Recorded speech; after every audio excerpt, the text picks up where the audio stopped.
Na mtazamaji wa Umela Media popote pale ulipo duniani, karibu tena siku nyingine tena, nimekuandalia ripoti nzuri ya kimichezo na leo inatoka ndani ya klabu ya Young Africans ambao kwa hivi sasa bwana mwanga umeanza kuwaka kwamba huenda wakabadili mawazo yao kuhusiana na msimamo ambao walikuwa wameweka kutokucheza mechi dhidi ya Simba mara baada kuwa imehairishwa na bodi ya ligi kuu ya Tanzania bara. Sasa imekuwaje?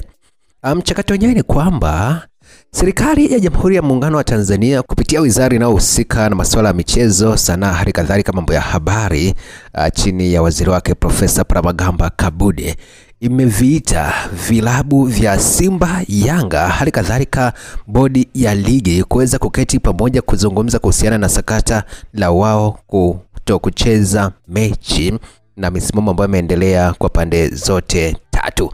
Sasa kwa upande wa Young Africans kupitia uongozi wao wamethibitisha wazi kwamba tayari wameshapokea barua ya wizara kuhusu wito huo na wapo tayari kwa ajili ya kwenda kufanya mazungumzo ambayo yanakwenda kufanyika Machi 27. Kwa hiyo ni kwamba jambo pekee ambalo kwa hivi sasa linasubiriwa ni maamuzi ambayo yatatokana na kikao hicho, lakini kwa jicho la kawaida unaona kwamba hapa huenda sasa dabi ikaenda kupigwa tena, kwa sababu ni kwamba hawawezi kwenda kujadili mambo mengine tofauti na wanacheza vipi mechi, kwa sababu Yanga wao msimamo ni kwamba hawachezi mechi. Simba wao mpaka hivi sasa wanasema tu wanasubiri tarehe nyingine mechi iweze kupangwa. Ukiangalia upande wa bodi ya ligi na wao ndio hivyo, washasema kwamba kama ni kanuni zishafunjwa basi kinachotakiwa kwa hivi sasa ni busara za pande zote tatu ziweze kufuatwa ili basi hiyo mechi iweze kuchezwa. Sasa ukiangalia kwenye swala kanuni ni kwamba kanuni bwana zishakuwa ngumu kabisa, na hivi sasa watu ambao walikuwa kwenye sehemu salama kabisa ni Young Africans. Sasa ukiangalia hapa Yanga wanakwenda wakiwa wanafahamu wazi kwamba walishaambia mashabiki kwamba mechi haipo.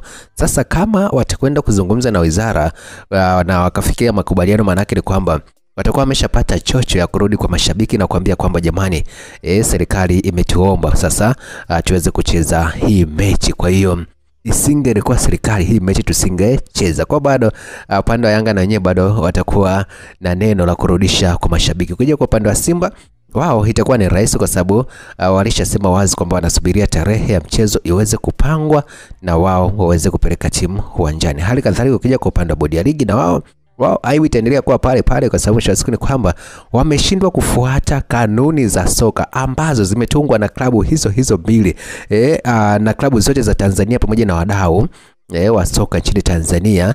Unaona Simba, Yanga nao pia wakiwa ni miongoni mwa hivyo vilabu vilivyochunga hivyo kanuni, vilivyoshiriki kwenye hizo kanuni, bodi ya ligi nao wakakubali kuzisimamia, halafu mwisho wa siku wameshindwa kuzitekeleza. Kwa mwisho wa siku ni kwamba wao bado wataendelea kubaki kwenye mzigo wa lawama. Hayo ni maoni yangu mimi, lakini kipi ambacho kitatokea kupitia hapa utaweza kufahamu.